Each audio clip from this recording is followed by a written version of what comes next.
Hello everyone, I'm Phoenix Tremayne, and today you're going to get the daily recap of Days of Our Lives for Tuesday, September 29th.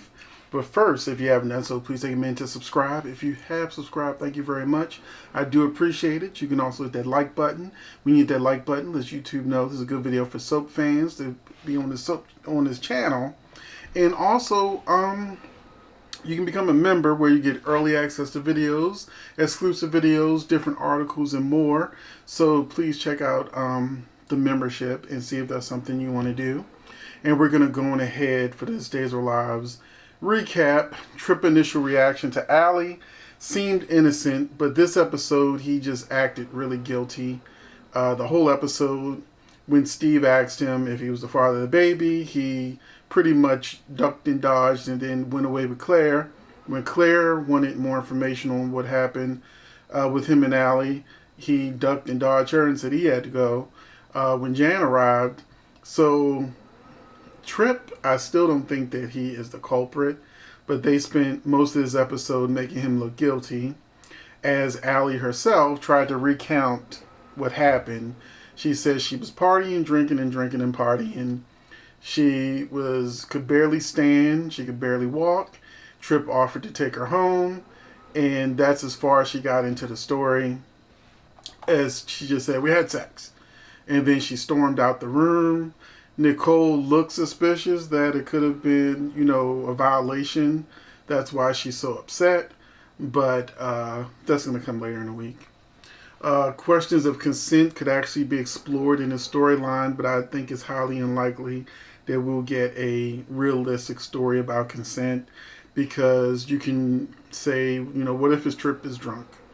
If Tripp is drunk, she's drunk. They could have both been sloppy drunk and nobody. So is it by default the male's fault of what happened if he is just as tore up as she is? So these are questions of consent that could really come up to make this an interesting storyline. But I don't think we're going to go there. I think it's going to be somebody took advantage of her. It wasn't Tripp. And so what could have been a story that I feel could be really explored deeper, I don't think we're going to get that.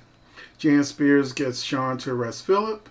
He spends most of the episode trying not to, but then she has this plan where she thinks that if Philip gets arrested, Belle's going to come to the rescue, and that's going to cause problems between Sean and Belle, and that leaves him wide open for her. At the end of the episode, she comes to Claire to complain how her father has been treating her, so that hopefully Claire can turn around and chastise Sean for not giving her a chance, so that, Jan is working her way in to try to get Sean again. We got Xander, kind of sort of as part of the rest, but what's going to happen coming up, if you saw my spoilers, Xander's going to get kicked out the company. But Xander didn't really do anything. Jan may have consulted Xander, but the only thing Xander didn't do was warn Philip that what was about to happen. But Philip, right in front of everybody, right in front of Sean, pretty much confessed that Jan told the truth. So Sean had nothing to do but arrest him. He basically confessed to saying that he was going to get rid of her. So Sean arrested him. Victor got upset. And at the end, Sarah came running in saying, "You did this, didn't you?" Although she should have, if she was a good girlfriend, she would have kept that to herself and asked him in private versus Victor and Maggie in the next room. Also, we see that Philip had some sketchy company he wanted Titan to be a part of. It seemed really sketchy. Xander knows about the company, and he says it's really a risky investment. But I feel like Philip has other motivations that he's trying to do, and this company's part of it. So there is something going on with Philip. It just hasn't unraveled yet. So let me know what you thought about this episode, and I will see you in the next video.